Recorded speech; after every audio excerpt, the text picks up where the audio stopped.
Hola, ¿cómo están? Soy Pepe Recoba, su médico de cabecera, y quiero darles la más cordial bienvenida en este espacio del programa. Vamos a hablar acerca de lo que es el cáncer.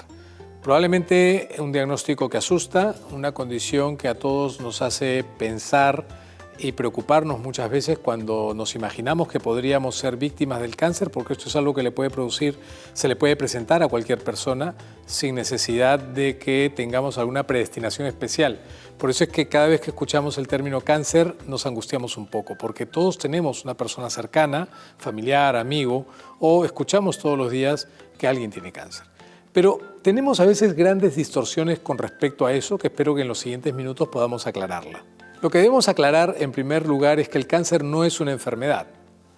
Les va a parecer raro esto, pero en realidad es así. El cáncer es un grupo de enfermedades. No es una sola enfermedad, no es como la neumonía, que es la infección del pulmón, o como la tuberculosis, que es la infección del pulmón por el microbio de la tuberculosis. El cáncer es un grupo de enfermedades que tienen todas un común denominador, es que es una enfermedad celular. Todos los diferentes tipos de células que existen en nuestro organismo, que no son pocas, en algún momento podrían volverse locas, desordenarse, perder la capacidad de control sobre su reproducción, sobre su crecimiento, sobre el momento en el que pueden morir, es decir, se desordenan, y todo esto controlado genéticamente, y esto puede dar lugar a tener un tipo de cáncer. El cáncer es una enfermedad que afecta a las células y que existen tantos tipos de cáncer como tipos de células podemos tener en nuestro organismo. La característica fundamental que es común a cualquier tipo de cáncer es que existe una alteración, un desarreglo en los genes que regulan el crecimiento y la vida de estas células, que hace que estas células se vuelvan locas, voraces, se reproduzcan mucho y no mueran en el tiempo que les toca morir, de manera contraria a lo que pasa en una célula normal. Dicho esto, explicando una vez que el cáncer es una enfermedad que afecta a la forma en la que las células se reproducen, tendríamos que entender entonces que las células normales o sanas nacen dependiendo del tipo de célula y el tipo de tejido o el tipo de órgano que formen, tienen un tiempo de vida ya establecido genéticamente, controlado por los genes, tienen una función que está controlada por los genes, tienen un grado de reproducción a lo largo de la vida que le toque vivir.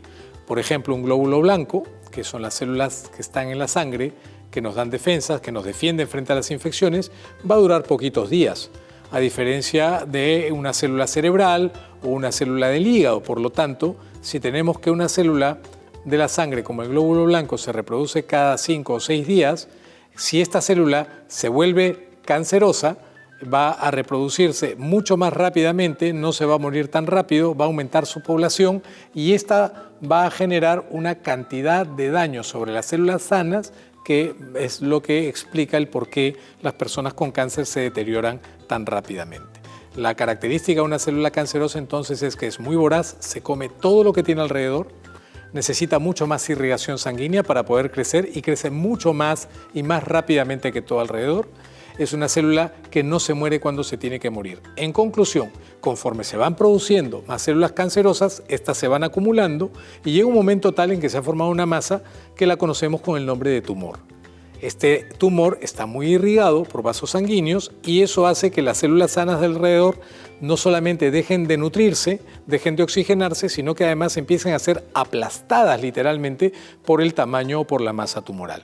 Las células que integran al tumor muchas veces no se pueden quedar ancladas a él y se desprenden con facilidad y pueden viajar a través de un vaso sanguíneo e instalarse en un lugar distante al tumor. Cuando esto sucede, estamos frente a una metástasis. Si bien es cierto, nosotros no sabemos qué cosa produce el cáncer, porque hasta ahora son muy pocos los cánceres, muy pocos los cánceres en donde sabemos qué cosa es lo que lo causa. Probablemente el único sea el cáncer de cuello uterino, del cual vamos a hablar en otra oportunidad. Como no sabemos exactamente y como los oncólogos y los investigadores no han encontrado una causa específica para el cáncer, porque el cáncer no es una enfermedad, sino es un grupo de enfermedades y cada célula tiene mecanismos de defensa y de daño independientes, es difícil encontrar algo que pueda producir el cáncer directamente. Por eso es que nosotros hablamos de factores de riesgo. Lo que sí ha podido descubrir la ciencia médica y lo que sí han podido ver los expertos, los oncólogos y los investigadores es que algunas exposiciones y algunas características propias genéticas de cada individuo podrían aumentar el riesgo de que nosotros desarrollemos cáncer en mayor o menor magnitud. Por ejemplo, es harto conocido por todos nosotros que el cigarrillo, el tabaquismo, es un factor de riesgo enorme para el cáncer de pulmón. No solamente para el de pulmón, pero cada vez que hablamos de tabaco, inmediatamente pensamos en cáncer de pulmón. Y en realidad es así.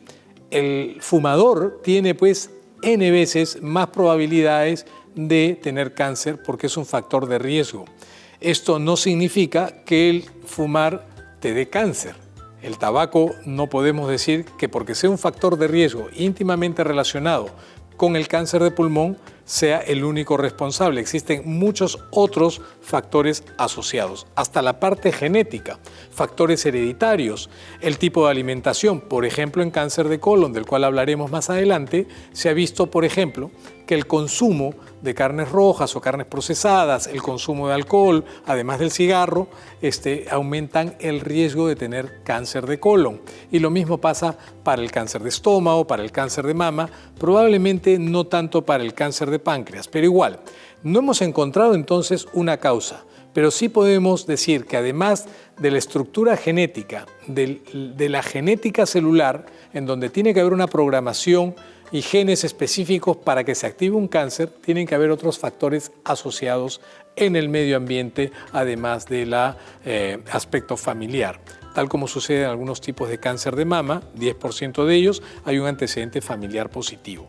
Eso significa que mientras no sepamos qué cosa es lo que específicamente produce todos y cada uno de los múltiples tipos de cáncer que hay, porque si imagínense, tenemos miles de millones de células, podríamos tener miles de millones de diferentes tipos de cáncer. Mientras no sepamos exactamente qué cosa es, tendremos que trabajar sobre una base meramente estadística relacionada con los famosos factores de riesgo.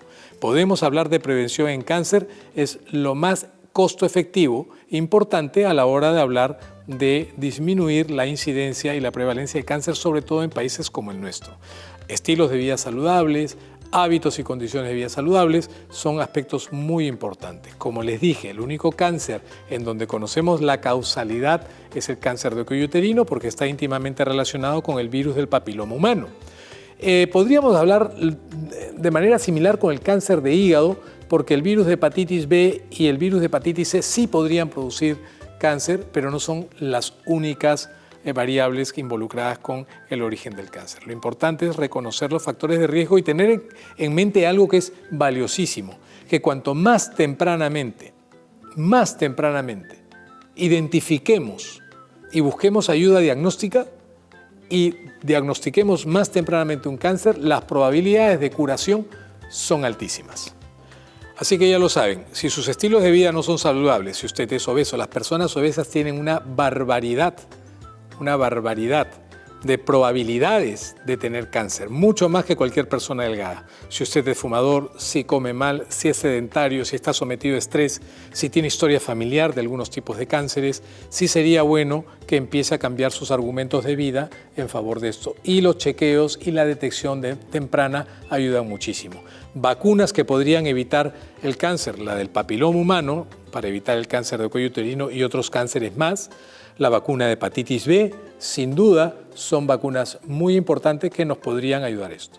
Una vez que tenemos la responsabilidad y tomamos conciencia de que tenemos que enfrentar un diagnóstico de cáncer, tenemos que hacer lo que nuestros oncólogos nos dicen. Los cánceres se pueden curar, la mayoría de ellos, si son diagnosticados en etapas tempranas, sí. ¿Qué cosa significa curación en cáncer? Estar 5 años libres de enfermedad sin ninguna recaída para poder considerar que una persona ha sido curada contra el cáncer. Por lo tanto, más vale prevenir que curar. En cáncer, los factores de riesgo, identificarlos, tomar conciencia de ellos y actuar oportunamente creo que marcan la diferencia entre la vida y la muerte. Espero que les haya gustado. Lávense las manos, abran las ventanas. Nos vemos en el próximo programa. Chao, chao.